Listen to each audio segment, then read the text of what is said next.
we're going to be looking at this famous work from the Bubishi and hopefully gaining some insight into it.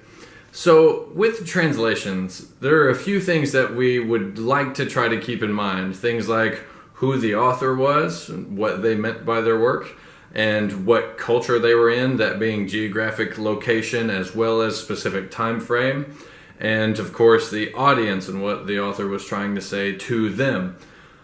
Unfortunately, we don't have all of that information. We don't know who the exact author was. We do have an idea about the time frame and location and of course the audience, but only to a certain extent. So we can only be so specific with our analysis here. That being said, I look at translation from two different pillars or aspects of translation, where we have the word-for-word translation and the general idea translation. In this series, we're going to try to look at each of these characters, and so doing this word-for-word translation, one character at a time, in order to put that within a cultural context to get the general idea and what's actually being said with each of these phrases. So, starting with the title, we'll see in a Japanese pronunciation the Kenpo Hakku. And of course, the middle section here is often left out, where most people just say the Kenpo Hakku. So I think most of us already know the Kenpo represents the martial arts, and the Hakku is the number 8, and phrases or sentences, so statements. The middle part here, the Taiyo, is large and important. So we're looking at 8 phrases of the biggest main points about the martial arts.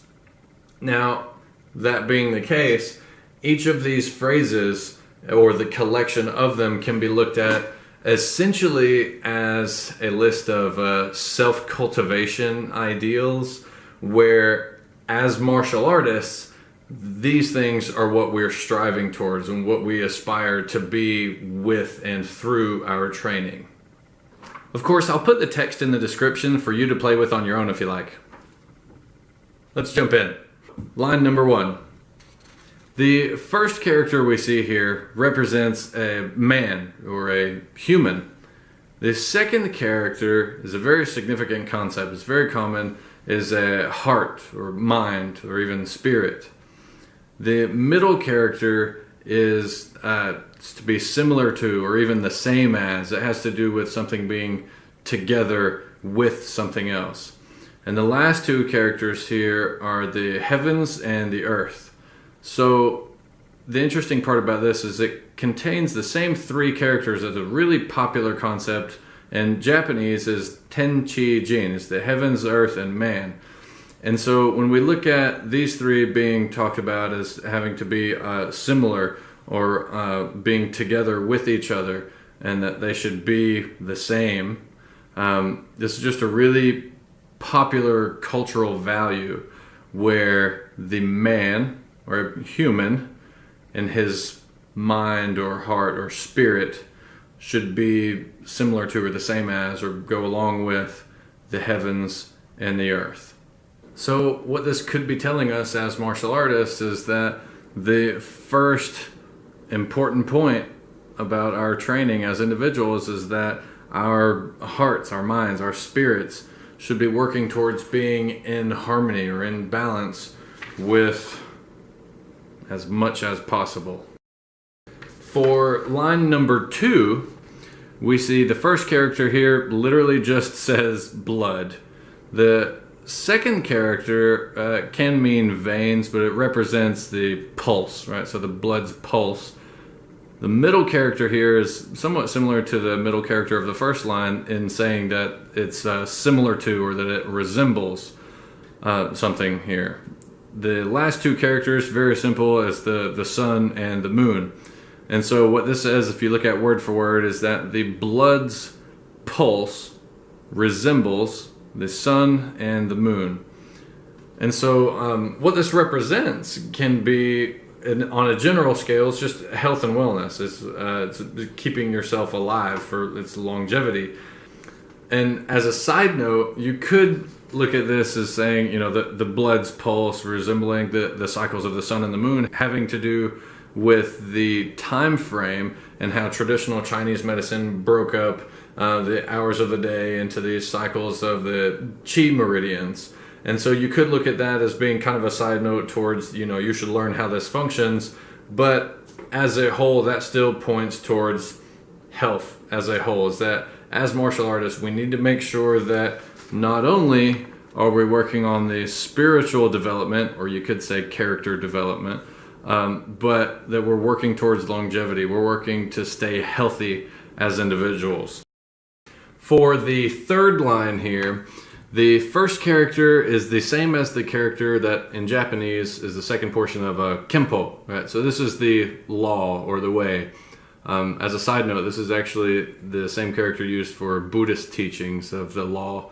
But anyway, so the method of doing things here, we have hard and soft. Most people already know these characters, especially if you're a Goju practitioner. And then we have swallowing and spitting. This is a really popular Chinese concept. It's usually accompanied by floating and sinking. So what, again, this looks at is the method, your way of doing things is hard, soft, swallowing, spitting. It's looking at opposites. So teaching to keep balance with things. This is, again, a really popular cultural teaching is keeping balance. And that's really pretty much what that one comes down to, in my opinion. This, of course, is a really popular one for a lot of Goju practitioners because that's where the name came from, Goenju's, hard and soft. Line number 4, we see the body, your body. And this is accompanying or going with something. And this is having to do with the passage of time. This character has to do with your response to something. In this case, it's referring to change. So your body with time, your response changes. Of course, this can be looked at from an individual physical interaction where what works best for you while you're young is different than what works best for you when you get older. And of course, like all martial arts lessons, this can be applied to life as a whole, where things change, right? And so your response to things will need to change. You have to accept change. And this is actually the last of the conceptual phrases, I guess, where the second half actually has to do with physical traits. For line number 5, it starts off with hands, your physical hands. And when they meet a void or emptiness, you follow or conform inward into to enter it. So your hands, when they meet an opening or a void, they follow to enter. And again, this is directly combat oriented, where when, again, your hands, when they meet a void or an opening, you follow to move in. Your interaction in combat can't be continuously defensive, hoping not to get hurt. You have to take advantage of situations. And I think this points towards the aggression that needs to be taught for successful combat. For line number 6, we have first weight. This character is interesting where it's made up of a horse and rock, which referred to a specific type of rock that was used as a weight. And so it means weight as a whole, and in this context, obviously referring to your body weight. And then we have the 4 methods of movement here with advancing, as in going into something, moving forward, retreating, moving away from, separating or splitting, and meeting or coming together, just like in the last line that we talked about.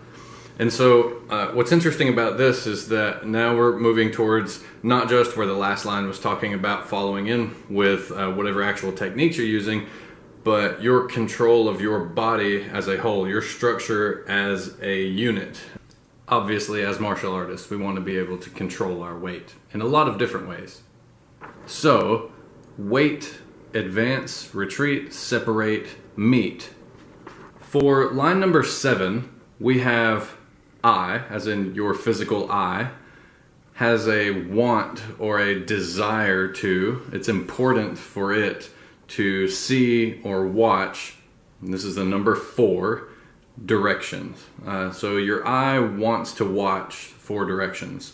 And this writing directly about the eye is almost looking at your eye without you as a whole behind it, where your eyes themselves develop this desire to see or watch all 4 directions. And of course, this points towards an awareness as a whole, where in daily life, we obviously want to be aware of what's going on around us to, if necessary, avoid any possible conflict. But even within a potential physical confrontation, we want to maintain that visual awareness of everything that's going on so that it can be the best benefit for us. Line number 8 is actually really similar to line number 7 in what they refer to and how they're structured. The first, we see the ear, your physical ears, and this character refers to having a capability or ability to do something, and so a skill, right? So your ears skillfully hear or listen to, this is the number 8, directions. And directions here, where we've used different characters in lines 7 and 8 to refer to directions using the same English term, which they both do, but just to clarify, each of these characters has a slightly different connotation, where this character after the number 8 is more inclusive, where it's a larger or a broader term in referring to directions instead of 4, as it's a more enclosed or singular connotation there. But anyway, so the ears skillfully listen to the 8 directions. And I think this goes back to the same idea of awareness from line number 7, but on a broader scale, where we have all 8 directions, all surrounding areas, rather than just the 4 that are in front of us that we're able to access visually. So a recap of the full direct translation would be Kenpo's most important 8 points. The man's spirit should be with the heavens and the earth. The blood's pulse should resemble the sun and the moon. The methods, hard and soft, should be swallowing and spitting. The body, with time, should change responses. The hands, meeting voids, should follow and enter. The weight should advance, retreat, separate, and meet. The eyes want to watch 4 directions. And the ears skillfully listen in 8 directions. And one of the, I guess, contextual translations that I use for my purposes would be karate's most important 8 points. Strive for spiritual connection, seek health and longevity, maintain balance, accept changing times, utilize available opportunities, explore all possibilities, see with awareness, and always be present. And again, that's just one of the ways that I do a more broad English translation for me to look at one aspect of what's being taught with the Chinese characters. Again, I would love any input from any of you on what you think could be said through any of this. Thanks for watching.